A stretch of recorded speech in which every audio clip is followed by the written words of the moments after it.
வணக்கம் நேர்களே. ஐரோப்பிய செய்திகளின் மதிய நேர செய்திகள். முதலில் தலைப்புச் செய்திகள். பிரிட்டனில் அரசியல் பரபரப்பு. பிரதமர் கீர் ஸ்டார்மர் இன்று ராஜினாமா செய்ய வாய்ப்பு. 200 ஆண்டுகள் இல்லாத வரலாற்று மாற்றம். ஜிப்ரால்டர் எல்லையை அகற்ற ஸ்பெயின் அதிரடி முடிவு. ஐரோப்பிய ஒன்றியத்தில் இணைவதா? பிரெக்சிட் பாணியில் பொது வாக்கெடுப்பு நடத்த ஐஸ்லாந்து முடிவு. பெர்லினில் யூத குடும்பத்தின் மீது வெறுப்புணர்வு தாக்குதல். மர்ம நபரை கைது செய்தது காவல்துறை. பிரித்தானியாவில் வணிக வளாகத்தில் பயங்கர தீ விபத்து. கூரை இடிந்து விழுந்ததால் பொதுமக்கள் ஜன்னல்களை மூடி வைக்க அறிவுறுத்தல். ரஷ்யாவுக்கு உதவினால் கடுமையான விளைவுகள். பெலாரஸ் நாட்டிற்கு செலன்ஸ்கி பகிரங்க எச்சரிக்கை. பிரித்தானியாவில் ஜூன் மாத வெயில் 38°C தொடும் என எச்சரிக்கை. பாடசாலைகள் மூடப்படும் அபாயம். பெல்ஜியத்தில் புதிய குடியேற்ற கட்டுப்பாடு. 6 மாதங்களில் குடியுரிமையை இழக்கும் அபாயத்தில் ஐரோப்பிய ஒன்றிய வேலை தேடுபவர்கள். இனி விரிவான செய்திகள். பிரிட்டன் பிரதமர் கீர் ஸ்டார்மர் தனது பதவியை இன்று ராஜினாமா செய்வார் என்றும் இதற்கான கால அட்டவணையை வெளியிடுவார் எனவும் தெரிவிக்கப்பட்டுள்ளது. கடந்த சில மாதங்களாகவே அவருக்கு எதிராக எழுந்து வந்த அதிருப்தி கடந்த வெள்ளிக்கிழமை அவரது அரசியல் போட்டியாளரான ஆண்டி பரன்காம் நாடாளுமன்ற உறுப்பினராக வெற்றி பெற்றதை தொடர்ந்து உச்சக்கட்டத்தை எட்டியுள்ளது. இந்த தேர்தல் வெற்றி ஆண்டி பரன்காம் பிரதமர் பதவிக்கு அதிகாரப்பூர்வமாக போட்டியிடுவதற்கும் கீர் ஸ்டார்மரின் தலைமைக்கு சவால் விடுப்பதற்கும் வழிவகுத்துள்ளது. பிரதமர் கீர் ஸ்டார்மர் தனது செக்கர்ஸ் இல்லத்தில் மனைவியுடன் ஆலோசனை நடத்தி வருவதாகவும் லேபர் கட்சியின் மூத்த தலைவர்கள் அவரது இறுதி முடிவை இன்று எதிர்பார்ப்பதாகவும் கூறப்படுகிறது. எனினும் அரசு தரப்பு வட்டாரங்கள் பிரதமரினும் தனது நிர்வாக பணிகளில் மட்டுமே கவனம் செலுத்தி வருவதாக கூறி இந்த ராஜினாமா தகவல்களை மறுத்துள்ளனர்.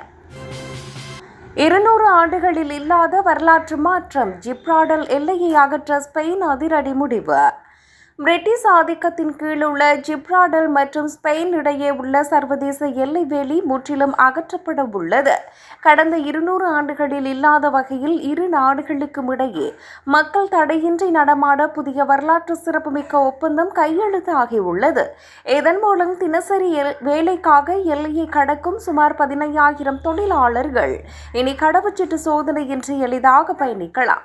பிரெக்சிட் நிலவரத்திற்கு பிறகு ஐரோப்பிய ஒன்றியம், பிரிட்டன் மற்றும் ஸ்பெயின் ஆகிய நாடுகளுக்கு இடையே நீண்ட பேச்சுவார்த்தைகளுக்கு பிறகு இந்த முடிவு எட்டப்பட்டுள்ளது. எல்லையில் சோதனைகள் நீக்கப்பட்டாலும் ஜிப்ரால்டர் விமான நிலையம் மற்றும் துறைமுகங்களில் சர்வதேச பாதுகாப்பு சோதனைகள் வழக்கம் போல தொடரும்.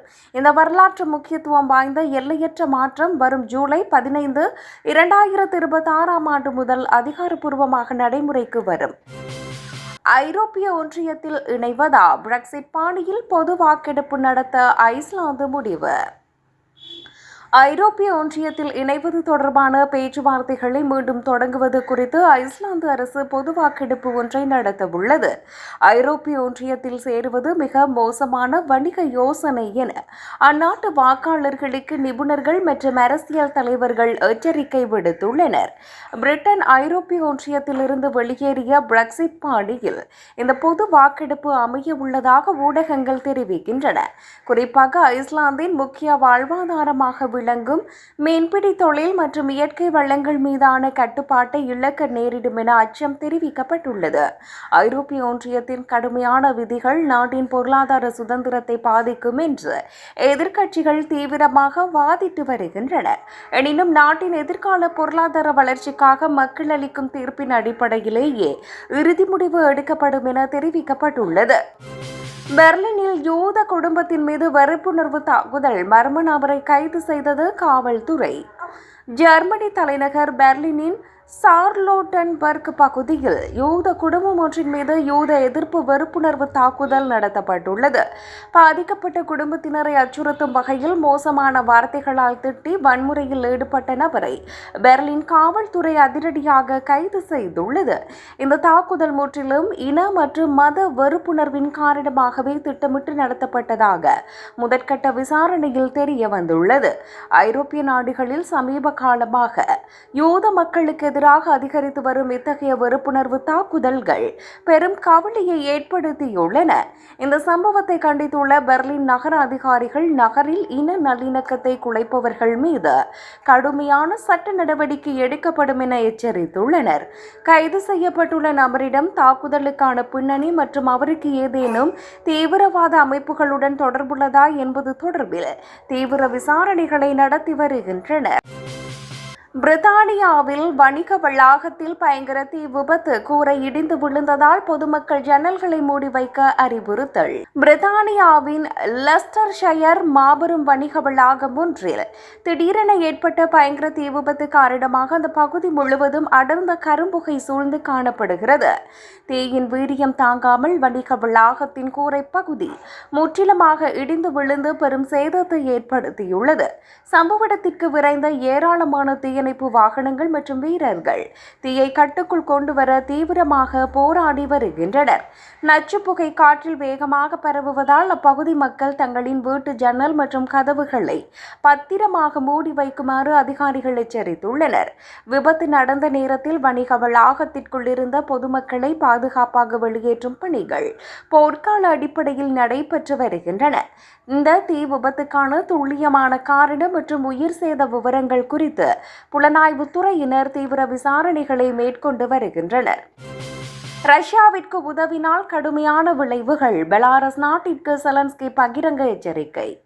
உக்ரைனுக்கு எதிரான போரில் ரஷ்யாவுக்கு இராணுவ ரீதியாகவோ அல்லது பிற வழிகளிலோ உதவினால் கடுமையான விளைவுகளை சந்திக்க நேரிடும் என பெலாரஸ் நாட்டிற்கு அதிபர் செலன்ஸ்கி எச்சரித்துள்ளார்.